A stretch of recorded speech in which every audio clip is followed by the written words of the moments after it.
जी की सुरेंद्र जी, सुरेंद्र जी आओ बैठो। बैठो जी, हाँ बैठो।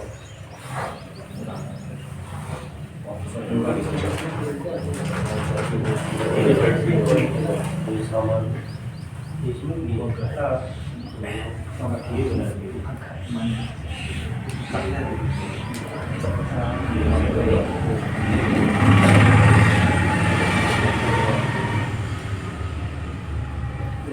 गया कटोरा लेते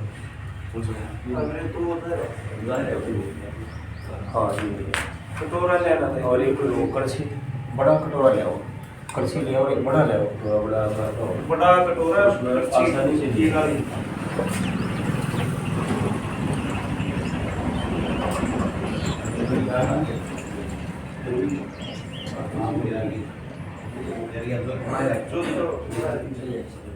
अच्छा वही फूल बड़ा है फूल बड़ा है।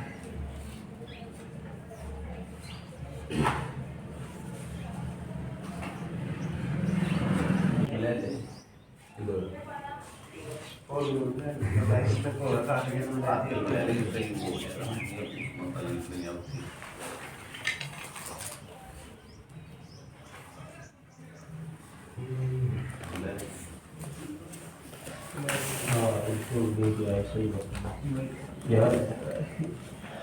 है इसमें ऐसी बात है।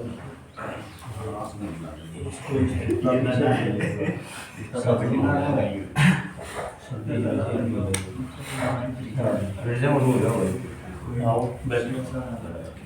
हाँ ये सभी युवा साथी सर्वविधि प्रधान फाल्गुन मास कृष्ण पक्ष का सूर श्री दयाल जयंती होती है। ये 2 दिनों में वैसे मनाते हैं, जो अंग्रेजी कैलेंडर को मानते हैं वो तो 12 फरवरी की मनाते हैं, और जो हमारा भारतीय जो मंदिर है उसके अनुसार फाल्गुन मास की कृष्ण पक्ष की 10वीं होती है। तो इसी उपलक्ष्य में इसका आयोजन किया गया है ताकि एक यादृच्छिक परंपरा भी बनी रहे और उस महापुरुष का भी स्मरण कर सकें जिन्होंने देश के लिए इतना कुछ किया। तो उसी कड़ी में सर्वप्रथम गायत्री मंत्र बोलेंगे और उसके बाद ईश्वर स्तुति प्रार्थना उपासना के 8 मंत्र सभी ध्यान से सुने और जो साथ में बोल सकते हैं बोले। ओम भूर्भुवः स्वः तत्सवितुर्वरेण्यं भर्गो देवस्य धीमहि धियो यो नः प्रचोदयात्। तूने हमें उत्पन्न किया, पालन कर रहा है तो तुझसे ही पाते प्राणी हम। दुखियों के कष्ट हटा है तो तेरा महान तेज है। छाया हुआ सभी स्थान, सृष्टि की वस्तु में तू हो रहा है विद्यमान। तेरा ही धरती जाने हम मांगते तेरी दया। ईश्वर हमारी बुद्धि को श्रेष्ठ मार्ग पर चला। दाता हमारी बुद्धि को वेद मार्ग पर चला। ओम भूर्भुवः स्वः तत्सवितुर्वरेण्यं भर्गो देवस्य धीमहि धियो यो नः प्रचोदयात्। ये गायत्री मंत्र है जिसको महामंत्र बोलते हैं। ये सबसे प्रारंभ इसलिए बोला जाता है कि कोई भी किसान देखो जब खेत में बीज डालता है तो सब प्रकार के खरपतवार नाशक का प्रयोग करते हुए अच्छी तरह से न्याय करते हुए सफाई करते हैं। उसी तरह से मानसिक रूप से हमारी सफाई के लिए ये पहले गायत्री मंत्र और विराट मंत्रों से ईश्वर की स्तुति प्रार्थना उपासना करते हैं। उनका यही उद्देश्य है कि हम मानसिक रूप से शारीरिक रूप से तो तैयार हैं ही, मानसिक रूप से बौद्धिक रूप से आत्मिक रूप से हम तैयार हो जाएं इस यज्ञ आदि प्रक्रिया को संपन्न करने के लिए, क्योंकि यज्ञ के बारे में कहा गया है यज्ञ वही श्रेष्ठतम कर्म, यानी जो भी दुनिया का श्रेष्ठ कर्म है उसी को यज्ञ कहते हैं। ये नहीं है कि हमेशा केवल घी सामग्री संविधाओं से युक्त जो अग्नि होती है उसी को हम अग्निहोत्र कहते हैं, यज्ञ कहते हैं। जीवन में भी कोई अच्छा कर्म करते हैं वो भी यज्ञ कहलाता है। तो उनको स्मरण करते हुए परमात्मा को, निराकार परमात्मा को 8 मंत्र बोलेंगे, ईश्वर स्तुति प्रार्थना उपासना को, जो साथ ही साथ बोल सकते हैं वो बोले, वरना चित्त होकर के ध्यान से सुन। ओम विश्वानि देव सवितर्दुरितानि परासुव यद्भद्रं तन्नयासुव। ओम हिरण्यगर्भः समवतताग्रे भूतस्य जातः गतिरेकयासीत् सदाधार पृथिवीं द्यामुते मां कस्मै देवाय हविषा विधेम। ओम्यात्मना बलना यस्य विश्वोपासते प्रशिशं यस्य देवः यस्य छायामृतं यस्य मृतो कस्मै देवाय हविषा विधेम। ओम्यः प्राणतो निमिषतो महित्वैकैत्राजा जगतो बभूव। यैषि यस्य द्विपदः चतुष्पदः कस्मै देवाय हविषा विधेम।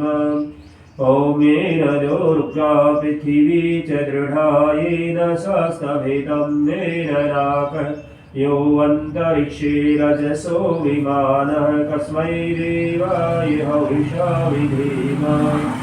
ॐ प्रजापतेन त्वदितन्यनो विश्वजातानि परिता बभूव।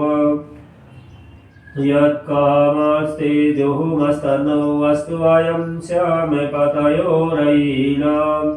ॐ स नो बन्धुर्जनिता सविधाता धामानि वेदभुवनानि विश्वा।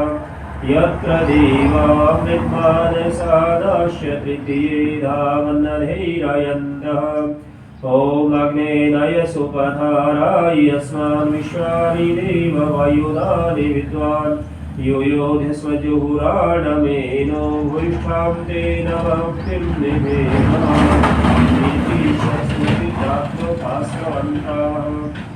आत्मवन्ताः। ये दुआ आपने देखी तो आगे बढ़िए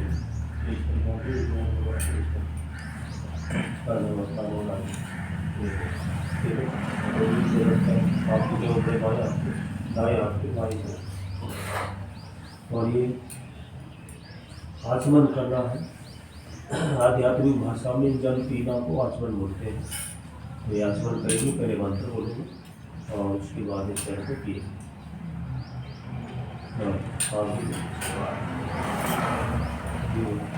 दाया हाथ। ओम अमृतोपस्रवसी स्वाहा। दूसरा हो दूसरी बात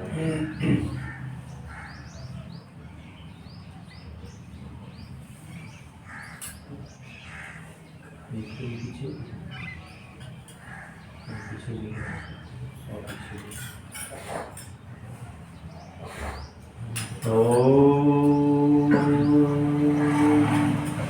अमृता पिधानमसि स्वाहा। तीसरा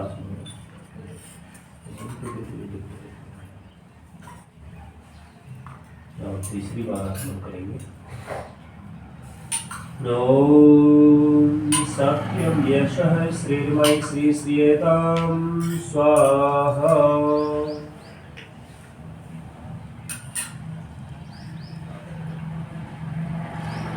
बोले के साथ आगे पीछे दाएं बाएं जहाँ भी जगह मिलती है वहीं डाल दें जल को।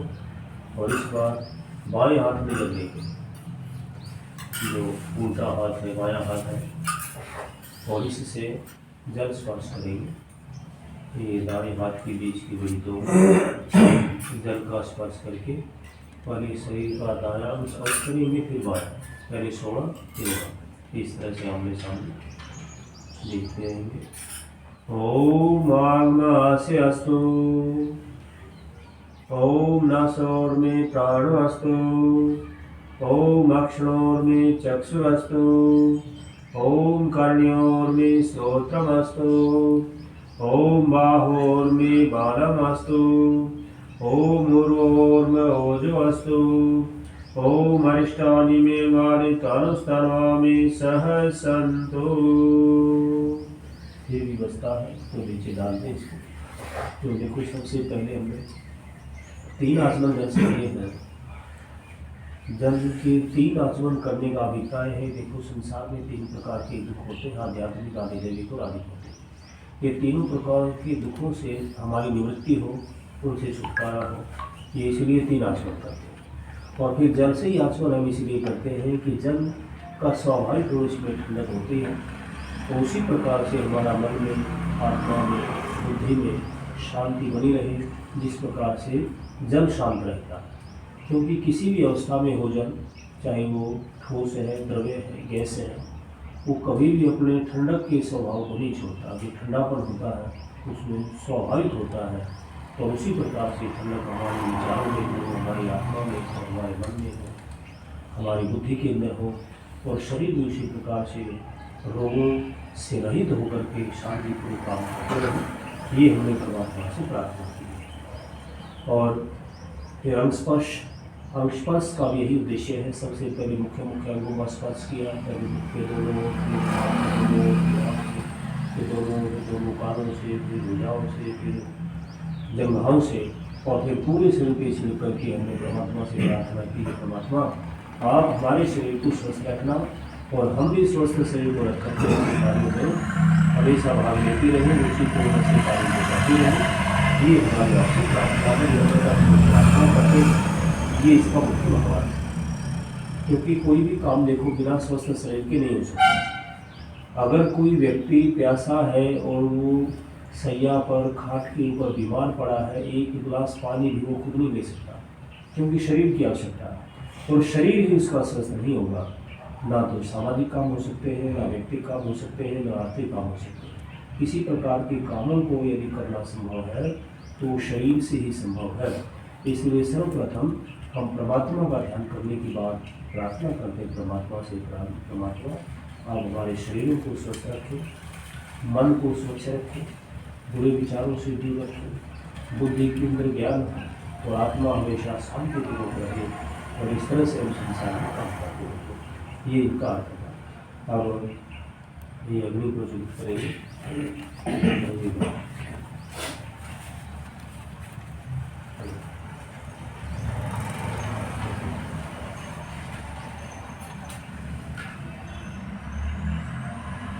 ओम भूर्भुवः स्वः, ओम भूर्भुवः स्वः, देवोलीव भूनां पृथिवीव वैनादशास्ति,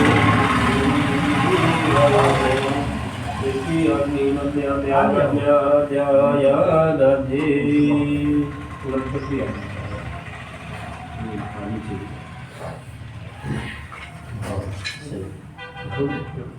ओम उद्बुद्ध स्वामी तद्जाग्रे त्वमिष्टापूर्ते संसृजेथामयं च अस्मिन् सदस्ते यदुत्सविन् विश्वे देवा यजमानस्य सीदत। अब ये सुविधाएं होती, ये एक एक करके अग्नि में लगानी स्वा के साथ। अयं दैवे आत्मा ह्रस्वचेतवधाय चास्मान् प्रजया पशुभिर्ब्रह्मवर्चसेनान्नाद्येन समिधय स्वाहा। इदमग्ने जात्वेत्सिदन्नमः। ॐ समिधाग्निं द्वासैतकृतैर्बोधयता देवीम् अस्मिन् हव्याजुहोतनः स्वाहा। इदमग्निर्नमः। ॐ सुसमिधाय शोचिषे घृतं तेलं जुहोतनः अग्नये जातवेदसे स्वाहा। इदमग्ने जात्वेत्सिदन्नमः। ॐ तन्त्वा समिद्भिरङ्गिरो घृतेन वर्धयामसि। गृहशोचाय विस्थाय स्वाहा। एदम अग्निहं गिरसे नमः। अब 5 आहुति घी डालने लगा था स्वाहा के साथ। ये जो प्रथम मंत्र हमने बोला था अश्वमेधा दान के लिए, यही मंत्र 5 बार बोलते हैं यार। और इसमें हम 5 चीज़ें मांगते हैं परमात्मा से, इसलिए 5 बार इसकी आहुति दी जाती है। क्योंकि कोई ये भी सवाल पूछ सकता है कि मंत्र एक है फिर आहुति 5 बार क्यों? क्योंकि 5 चीज़ें हैं इसलिए 5 बार हम उसको दोहराते हैं। और दूसरा ये भी उद्देश्य है कि इसके डालने से अग्नि ठीक प्रकार से जल जाती है। आगे भविष्य में जब हम इसी में जब सामग्री की आहुति डालेंगे तो ये शांत नहीं होगी, ये भी इसका साथ में। ओम तैमे आत्मा जात वेदस्तेने स्ववधस्व चेतवधय चास्मान् प्रजाया पशुभिर्मवचसेनानादेन समिधय स्वाहा इदमग्नये जात्रेत्सिदन्नमः। ओम तैमे आत्मा जात वेदस्तेने स्ववधस्व चेतवधय तस्मान् प्रजाया पशुभिर्मवचसेनानादेन समिधय स्वाहा इदमग्नये जात्रेत्सिदन्नमः।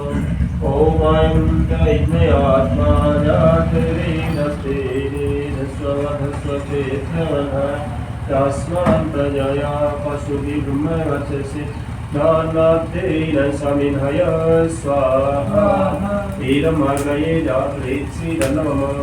ओम तैमे आत्मा जात वेदस्तेने स्ववधस्व चेतवधय तस्मान् प्रजाया पशुभिर्मवचसेनानादेन समिधय स्वाहा इदमग्नये जात्रेत्सिदन्नमः।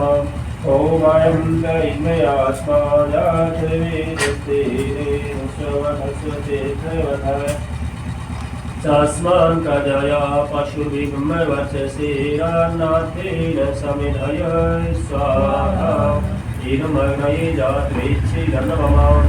ओम तैमे आत्मा जात वेदस्तेने स्ववधस्व चेतवधय तस्मान् प्रजाया पशुभिर्मवचसेनानादेन समिधय स्वाहा इदमग्नये जात्रेत्सिदन्नमः। आप जब विशेषण करेंगे ओम अग्नये स्वाहा इदमग्नयेदन्नमः। जिसके अंदर से लुटिया से करते थे आप लोग। हाँ इस तरह से करते। ओम अनुमते अग्निमुन्यस्व।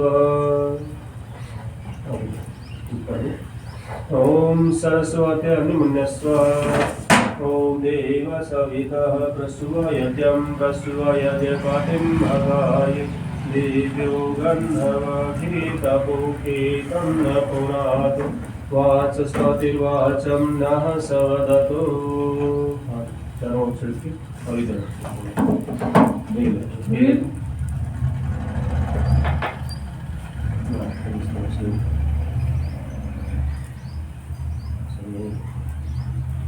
हाँ 4 आहुति करेगी जी। एक उत्तर दिशा में, एक दक्षिण में, 2 ठीक मध्य में। ओम अग्नये स्वाहा इदमग्नयेदन्नमः। ओम सोमाय स्वाहा इदं सोमायदन्नमः। ओम प्रजापतये स्वाहा इदं प्रजापतयेदन्नमः। ओम इंद्राय स्वाहा इदं इंद्रायदन्नमः। अब ये सामग्री और सामग्री वाले सामग्री को आहुति का और बाकी जो बच जाएंगे जो आगे नहीं होगी बाद में करना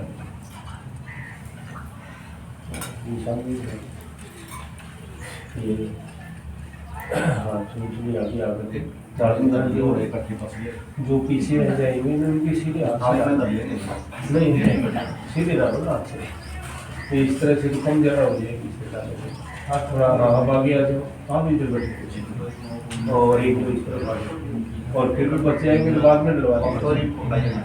हाँ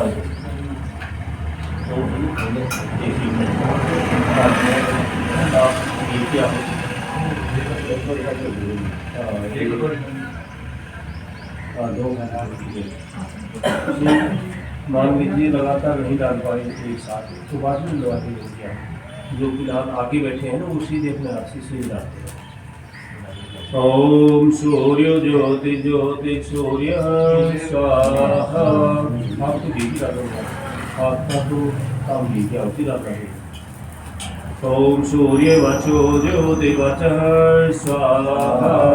ओम ज्योति सूर्य सूर्यो ज्योति स्वाहा। ओम सजुर्देवेन सविता सजुरात्रुषेन्द्रवत्याजुषाण सूर्यो वेतो स्वाहा। ओम भूरग्नये प्राणाय स्वाहा। तेनमग्ने प्राणाय नमः। ओम भुवर्वायवे पानाय स्वाहा। तेनं वायवे पानाय नमः। ओम सौरादित्याय व्यानाय स्वाहा। तेनं आदित्याय व्यानाय नमः। ओम भूर्भुवः स्वग्निवायुवादित्येभ्यः प्राणपानव्यानिभ्यः स्वाहा। तेनमग्निवायुवादित्येभ्यः प्राणपानव्यानिभ्यः नमः। ओम नामो ज्योतिरसोऽमृतं ब्रह्मभूर्भुवः स्वरों स्वाहा। ओम यां मेधां देवगणापितश्चोपासते तया मध्य मेधया मे मेधाविनं कुरु स्वाहा। ओम ईशानि देव सवितरुतानि परासुवः यद्भद्रं तन्मयासुवः स्वाहा। ओम अग्नेनय सुपथाराय यस्मान् विश्वानि देव वायुनानि विद्वान् यूयोधस्वजुहुराणमेनो भूयिष्ठां ते नमोक्तिं निधेम स्वाहा। ओम अग्नेनय सुपथाराय यस्मान् विश्वानि देव वायुनानि विद्वान् यूयोधस्वजुहुराणमेनो भूयिष्ठां ते नमोक्तिं निधेम स्वाहा।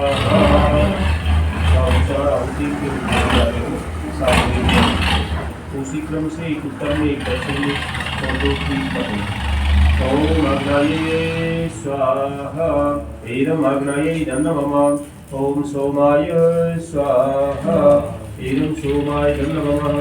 ओम प्रजापतये स्वाहा। एरम प्रजापतये नमः। ओम इंद्राय स्वाहा। एरम इंद्राय नमः। अब सामग्री से भी आहुति डालेंगे। ओम अग्नि ज्योति ज्योतिरग्नि स्वाहा। ओम अग्निवचो ज्योतिर्वचः स्वाहा। ओम स्वाहा।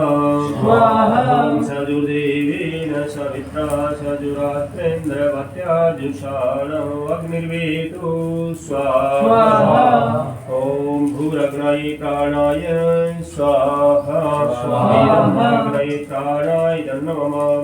ओम भुवर्वायवे पानाय स्वाहा। वीरं वायवे पानाय नमः। ओम सौरादित्याय व्यानाय स्वाहा। वीरमादित्याय व्यानाय नमः। ओम भूर्भुवः स्वरग्निवायुवादित्येभ्यः प्राणपानव्यानिभ्यः स्वाहा। वीरमग्निवायुवादित्येभ्यः प्राणपानव्यानिभ्यः नमः। ओम आहो ज्योतिरसोऽमृतं ब्रह्मभूर्भुवः स्वरों स्वाहा। ओम यां मेधां देवगणापितश्चोपासते तया मध्य मेधया मे मेधाविनं कुरु स्वाहा। ओम विश्वानि देव सवितरुतानि परासुवः यद्भद्रं तन्मयासुवः स्वाहा। ओम अग्नेनय सुपथाराय यस्मान् विश्वानि देव वायुनानि विद्वान् यूयोधस्मजुहुराणमेनो भूयिष्ठां ते नमोक्तिं निधेम स्वाहा। अब इधर सामग्री की विधि डालेंगे। सामग्री की रही शुरुआत। ओम भूरग्नये स्वाहा। एरम अग्नये नमः। ओम भुवर्वायवे स्वाहा। एरम वायवे नमः। ओम सौरादित्याय स्वाहा। एरम आदित्याय नमः। ओम भूर्भुवः स्वरग्निवायुवादित्येभ्यः स्वाहा इदमग्निवायुवादित्येभ्यः इदं नमः ओम यदस्य कर्मणो यद्वारीचं यद्वान्यो नमिहाकारम् अग्निश्च सृष्टिकृतविद्यात् सर्वं सविष्टं सुहूतं करोतु मे अग्नये सृष्टिकृते सुहूते हुते सर्वकायसिताहुतीनां कामानां समर्थयित्वे सर्वान्नः कामां समर्थय स्वाहा इदमग्नि सृष्टिकृते इदं नमः ॐ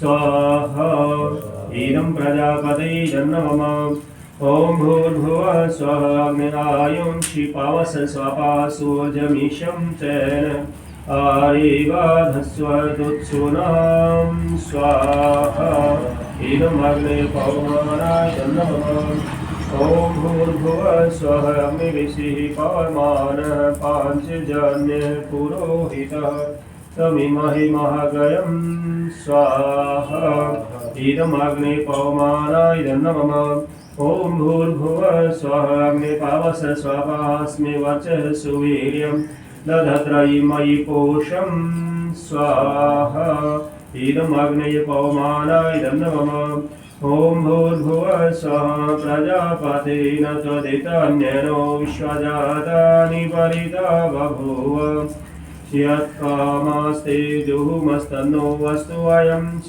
मे पतयोरयीनां स्वाहा इदं प्रजापतये इदं नमः। अब सामग्री के साथ भी आहुति डालेंगे। ओम त्वं नो अग्ने वरुणस्य विद्वान् देवस्य हेरो अवयासि श्रेष्ठा यदिष्ठो वहनि तमः सुचानो विश्वदेशांसि प्रमुख्यस्मात् स्वाहा इदमग्निवरोधं नमः ॐ शरत्वमो अग्निर्धातो अवोतिनेदितौ अस्यौषसौ व्यस्तौ अवयक्षवनो वरुणं नराणो वीहि मिलिकं सुहवो नैधि स्वाहा इदमग्निवरोधं नमः ओम इमं मे वरुण सुधीः मध्य च मिलये त्वां मे सुरा चके स्वाहा इदमर्वाय नमः ॐ तत्त्वायामि ब्रह्मणा वन्दमानस्तदा शास्त्रे अहिरमानो वरुणैः बोधुरुसंच मानः आयुप्रमोषे स्वाहा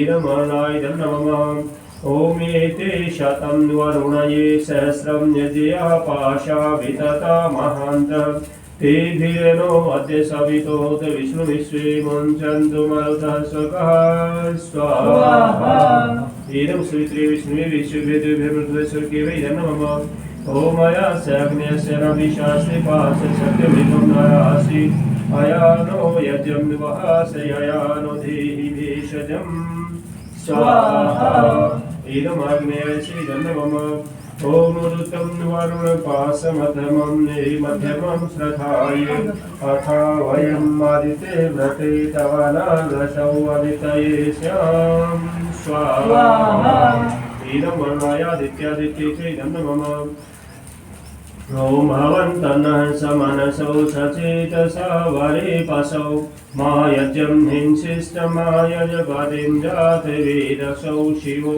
भवन्तमद्यनः स्वाहा इदं जातवेदोभ्यामिदं नमः ॐ भूर्भुवः स्वः तत्सवितुर्वरेण्यं भर्गो देवस्य धीमहि धियो यो नः प्रचोदयात् स्वाहा ॐ भूर्भुवः स्वः तत्सवितुर्वरेण्यं भर्गो देवस्य धीमहि धियो यो नः प्रचोदयात् स्वाहा ॐ भूर्भुवः स्वः तत्सवितुर्वरेण्यं भर्गो देवस्य धीमहि धियो यो नः प्रचोदयात् स्वाहा। अब जो युवा नहीं डाल पाए वो आहुति वो आगे आ गए सामग्री की आहुति डालने के लिए ये वीरेंद्र जी लगातार गीत डालते रहेंगे। आ गया चिकनी डाल दी, ये चलेगा, ये आ गया सामग्री डालो, सामग्री डालो।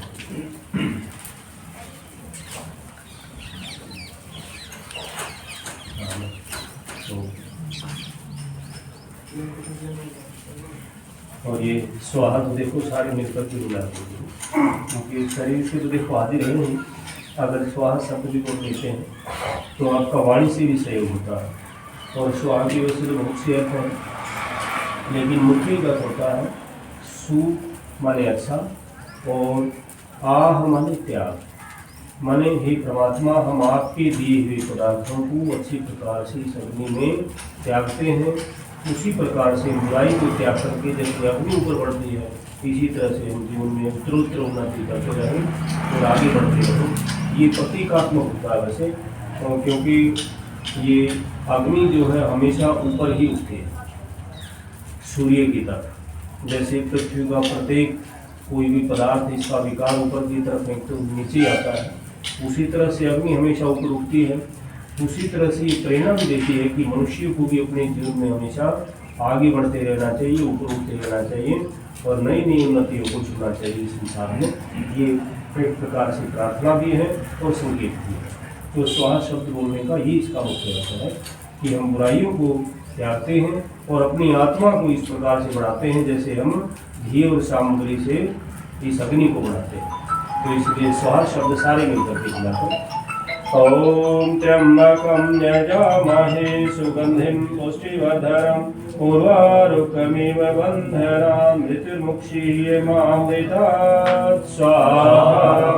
ओम त्र्यंबकं यजामहे सुगंधिं पुष्टिवर्धनम् उर्वारुकमिव बन्धनान् मृत्युर्मुक्षीयमामृतात् स्वाहा। ओम त्र्यंबकं यजामहे सुगंधिं पुष्टिवर्धनम् उर्वारुकमिव बन्धनान् मृत्युर्मुक्षीयमामृतात् स्वाहा।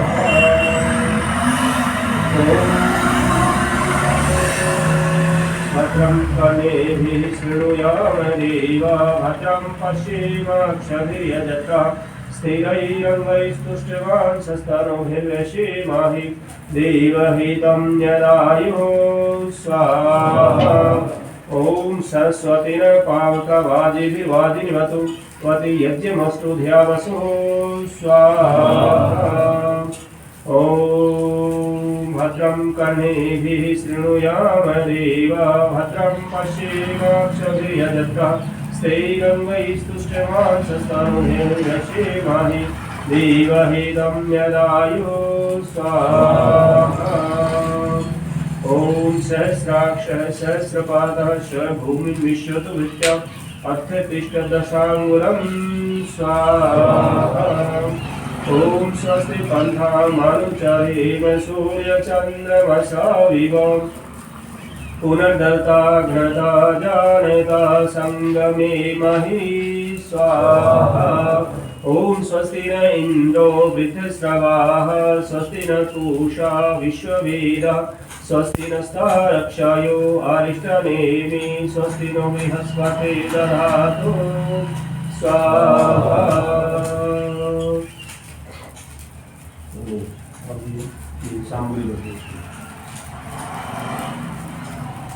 ओम ब्रह्मन् ब्रह्मणो ब्रह्मवचसि जायेताम् आराष्ट्रे राजन्यः शूर ईशव्याधिव्याधि महारथो जायेताम् दोग्ध्री धेनुर्वोढा अनट्वान् आशुः सप्ते पुरन्धियोषा जिष्णुरथेष्ठा सभेयो युवास्य यजमानस्य वीरो जायेताम् निकामे निकामेन पर्जन्यो वसतु पर्वत्यो न औषधयः पचन्ताम् योगक्षेमो न कल्पताम् स्वाहा।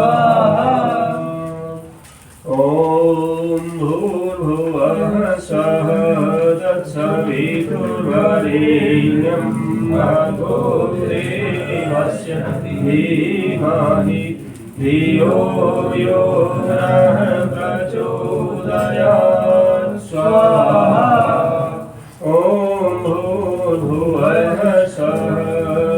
सवितुर्वरेण्यं भर्गो देवस्य धीमहि धियो यो नः प्रचोदयात् स्वाहा। ॐ भूर्भुवः स्वः सवितुर्वरेण्यं भर्गो देवस्य धीमहि धियो यो नः प्रचोदयात् स्वाहा। कोई साथी रहे तो सामग्री की आहुति डालने से वंचित हो तो आगे आ जाए, वरना आप पूर्ण आहुति करते हैं उसी क्रम से पहले 4 आहुति घी की डालेंगे, एक उत्तर में, एक दक्षिण में, 2 ठीक बीच। ओम आग्नेये स्वाहा इदम् आग्नेयं नमः। ओम सोमाय स्वाहा इदं सोमायं नमः। ओम प्रजापतये स्वाहा इदं प्रजापतये नमः। ओम इंद्राय स्वाहा इदं इंद्राय नमः। अब घी और सामग्री दोनों से आहुति डालेंगे। ओम पूर्णमादः पूर्णमिदं पूर्णात् पूर्णमुदच्यते पूर्णस्य पूर्णमादाय पूर्णमेवावशिष्यते। ओम सर्वमयि पूर्णं स्वाहा। ओम सर्वमयि पूर्णं स्वाहा। आप तीसरी बार इसमें थोड़ा सा घी भी डाल दें, खोल के सामने कहीं निकाल घी डाल।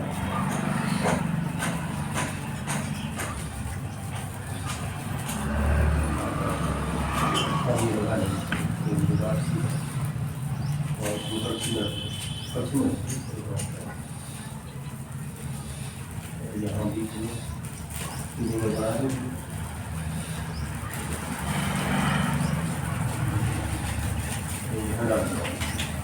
ओम सर्वमयि पूर्णं स्वाहा। सामग्री डाल अब यह प्रार्थना जिसमें परमात्मा की स्तुति और यज्ञ के लाभ हैं वो बोलेंगे, जो बोल सकते हैं वो बोले, साथ में बड़ा ध्यान से सुनें। यज रूप प्रभु हमारे भावे उज्ज्वल कीजिए, छोड़ने में छल कपट को मानसिक बल दीजिए।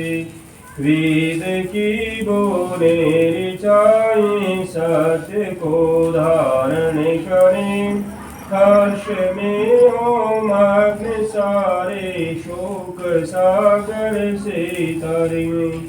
अश्वमेधाधिक रचाएं यज्ञ पर उपकार को, धर्म मर्यादा चला कर लाभ दे संसार को। नित्य श्रद्धा भक्ति से आजादी हमें करती रहे, रोग पीड़ित विश्व के संताप सब हरते रहे।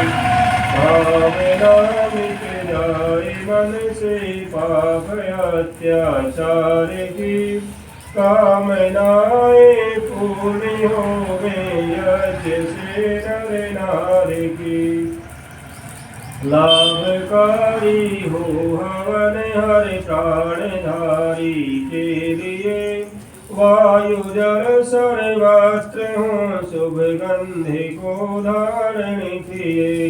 साध भाव मिटे हमारा प्रेम पथ विस्तारे हो, इदन्न मम का सार्थक प्रतीक में व्यवहारी हो। हाथ जोड़ झुकाए मस्तक वंदना हम करे रहे, नाथ करुणा रूप करुणा आपकी सब पर रहे। नाथ करुणा रूप करुणा आपकी सब पर रहे। नाथ करुणा रूप करुणा आपकी सब पर रहे। सर्वे भवन्तु सुखिनः सर्वे सन्तु निरामयाः सर्वे भद्राणि पश्यन्तु मा कश्चित् दुःखभाग् भवेत्। सबका भला करो भगवान सब पर कृपा करो भगवान सब पर दया करो दयावान सबका सब विधियो कल्याण। हे ईश सब सुखी हो कोई न हो दुखारी सभी हो निरोग भगवन धन धान्य के भंडारी सब भातृ भाव देखे सन्मार्ग के पथिक हो दुखिया न कोई होवे सृष्टि में प्राणधारी। हे ईश सब सुखी हो कोई न हो दुखारी त्वमेव माता च पिता त्वमेव बन्धुश्च सखा त्वमेव विद्या द्रविणं त्वमेव सर्वं मम देव देवै त्वमेव सर्वं मम देव देवै।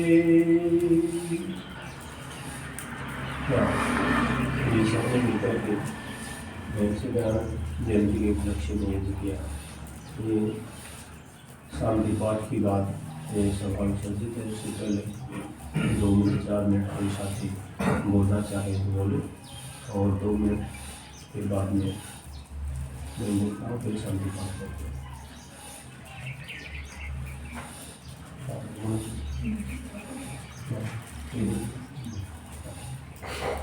देखिए सामान्य परिचय वैसे इस महापुरुष से सब परिचित है। जो विशेष इनकी बातें थी जीवन में, इनको बचपन में दृश्य मिला मृत्यु का देखने के लिए।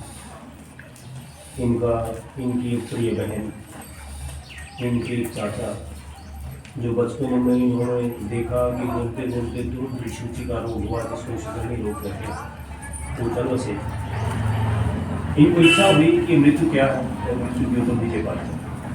दूसरा सवाल इनका ये महाशिवरात्रि की आई है, इसको ऋषि बहुत उत्सव के रूप में मनाते हैं खाली समाज में। उसमें क्या हुआ कि इनके पिता इनको शिव भक्त बनाना चाहते थे। शिव मंदिर में रात को ले चलते हैं, कहते हैं कि देखो आज रात को 12 बजे शिव के दर्शन होंगे, आप मंदिर में चलिए शिव भक्त बने। अब ये बच्चे को लालसा थी शिव की प्रतिमा के अंदर शिव के दर्शन करने हैं। कहते हैं सारे के सारे छोटी छोटी रोटियाँ लेकर के गए थे कि नींद आए तो आँखों के छींके मारते हैं।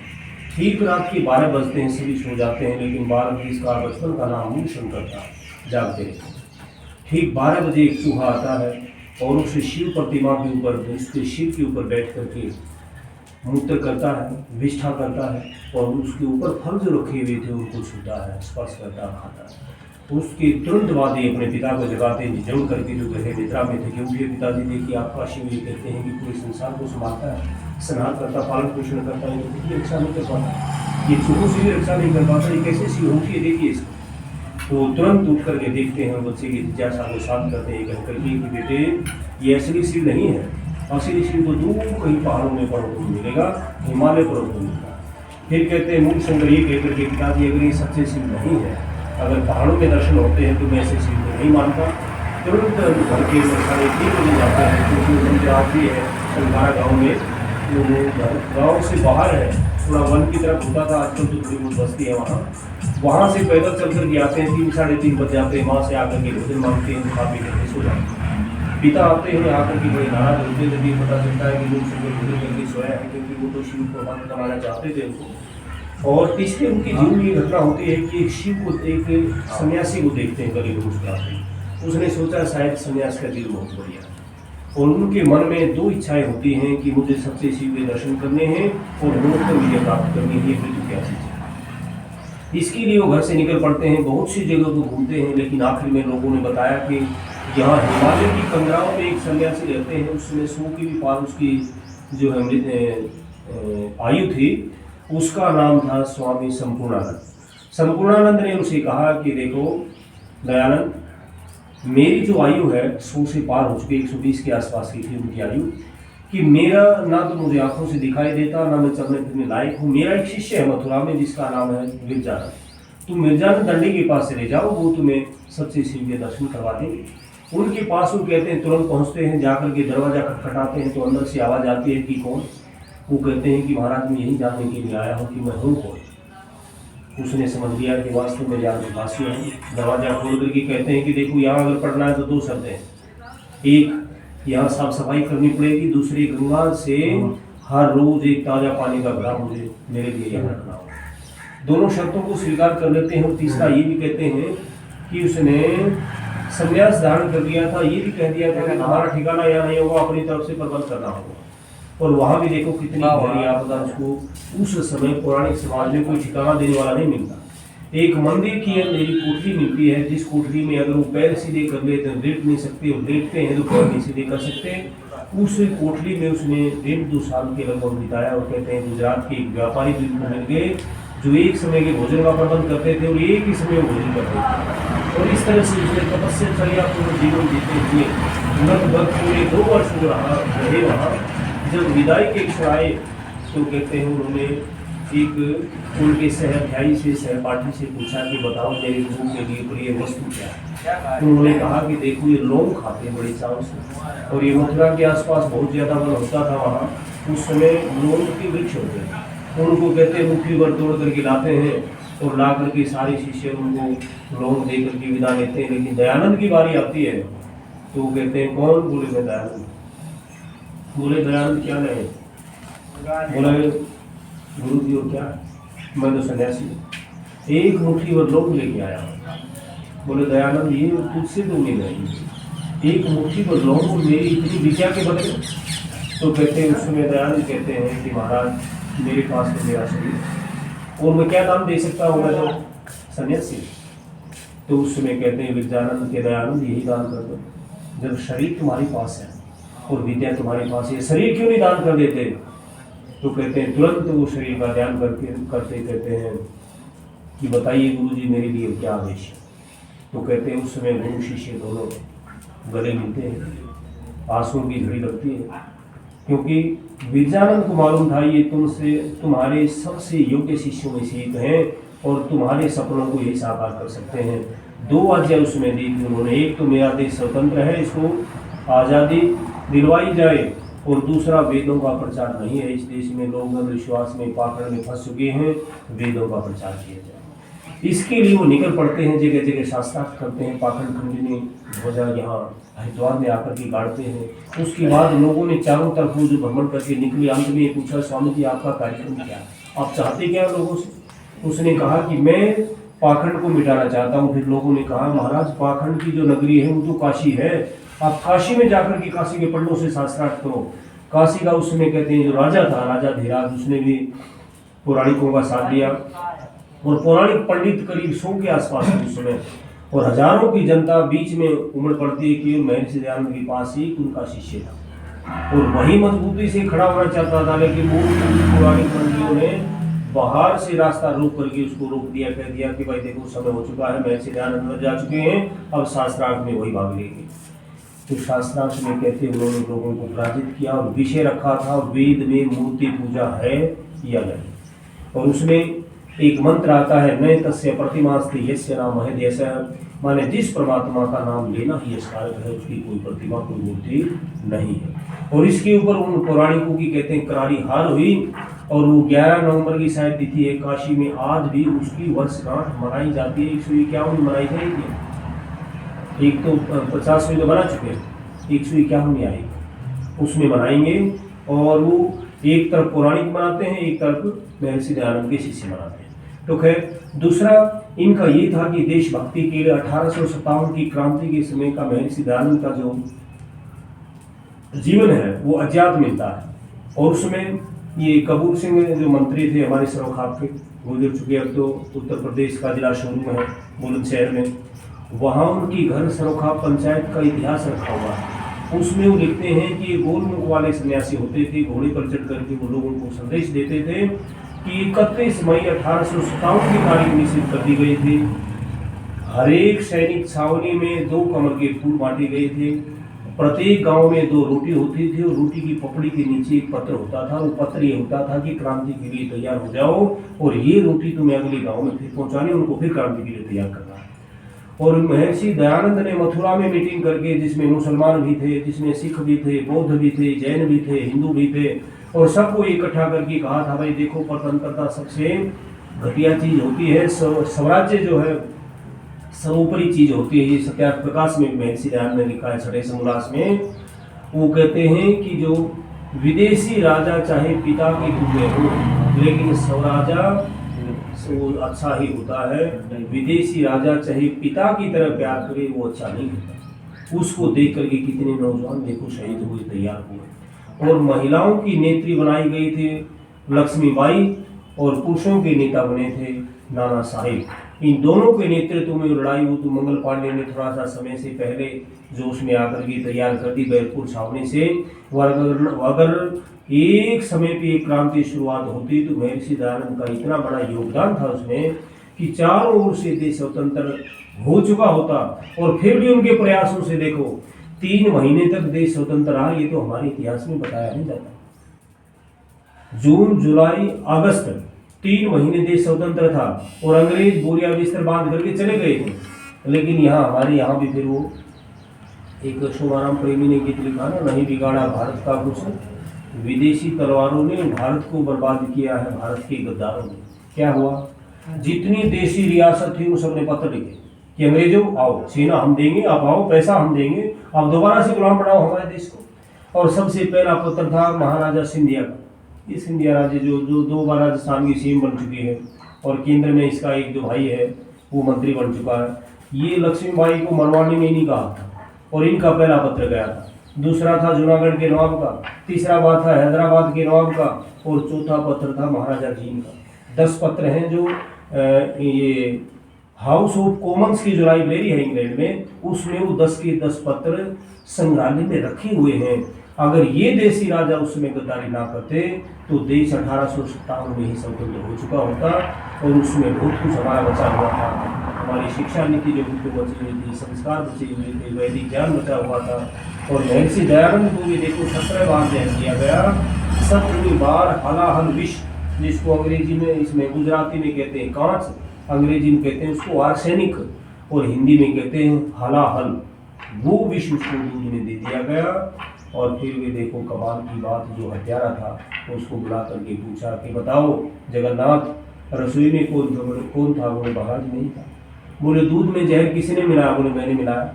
फिर बोले एक काम करो, ये पकड़ो 300 रुपये और नेपाल की तरफ भाग जाओ, अगर किसी को पता चल गया तो तुम्हें जिंदा नहीं छोड़ेगी। ऐसा व्यक्ति शायद दुनिया के इतिहास में पैदा हुआ है जो हत्यारों को भी पैसे दे करके बचाता है और किसी प्रकार का कोई नुकसान होने नहीं है।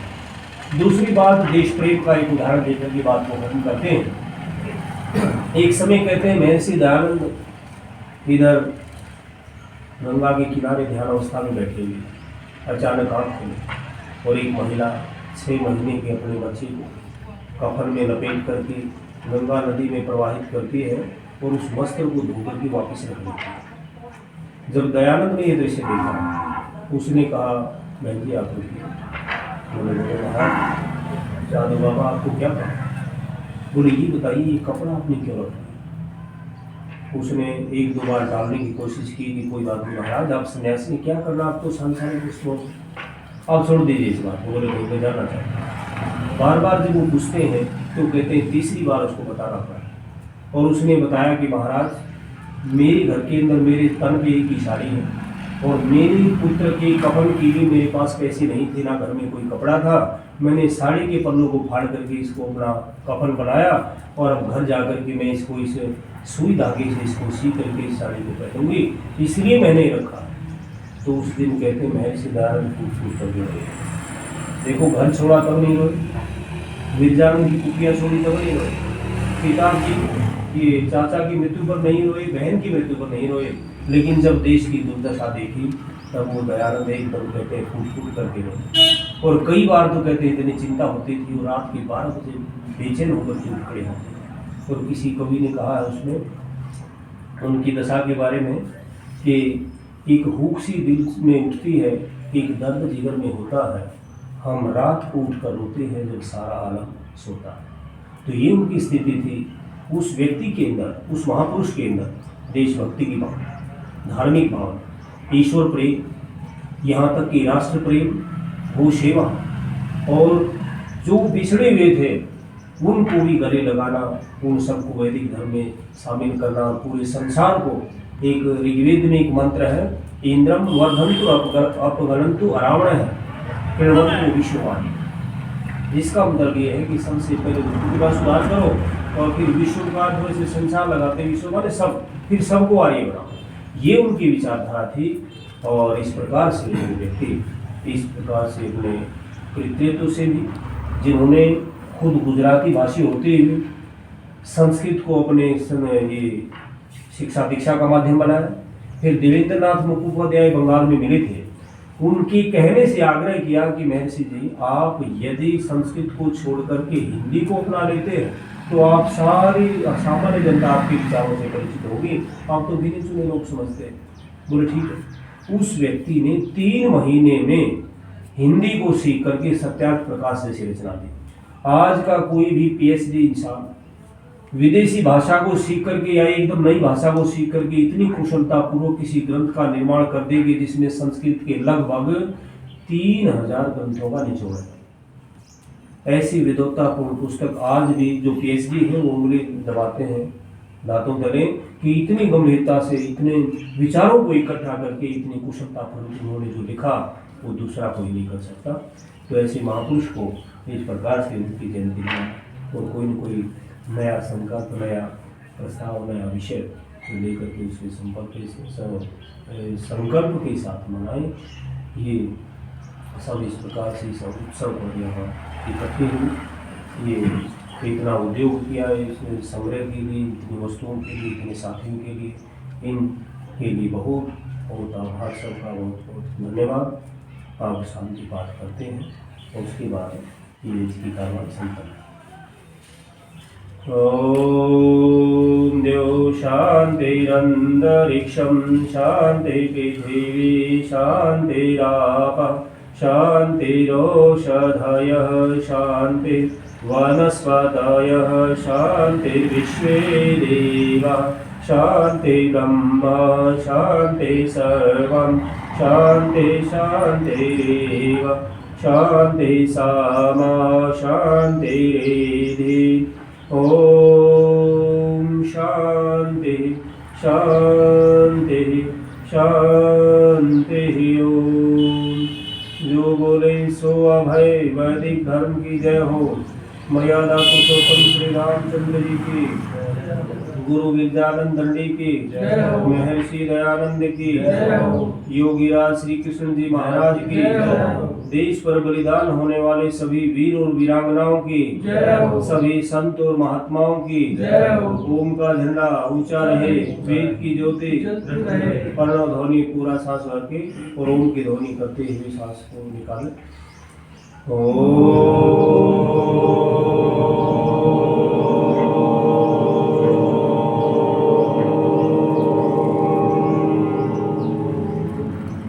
वैदिक अभिवादन सबको साधक की कार्रवाई पूरी हुई हम सबकी और अगला कार्यक्रम पर प्रसाद वगैरह और प्रसाद पाठ की सबको और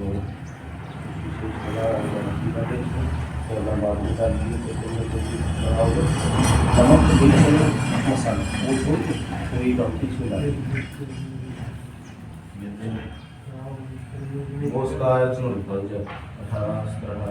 हाँ हाँ, वो 17-18 का एक वो सूचना दें।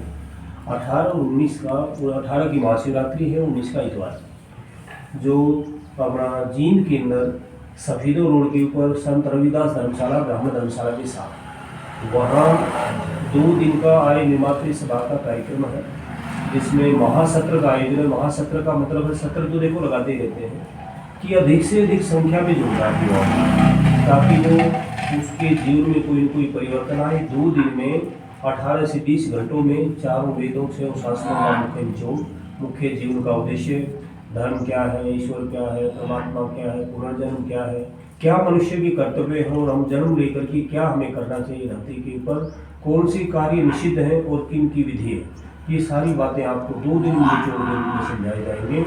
वहाँ समय लगाओ जरूर। 18 तारीख को 8 बजे वहाँ पहुँचना है। एक रात्रि का वहीं ठहराव, खाने पीने का, प्रशिक्षण का बिल्कुल निःशुल्क है, कोई पैसा नहीं है। और 19 तारीख को 4-5 बजे तक वहाँ संपन्न हो जाएगा, 5-6 बजे तक वहाँ पहुँच जाएंगे। बड़ा अच्छा सुंदर कार्यक्रम है और सभी साथी वहाँ मेरे लिए देखा वो अधिकतम संख्या में पहुँचो ताकि जीवन में कोई न कोई परिवर्तन आए तो उसको बताओ।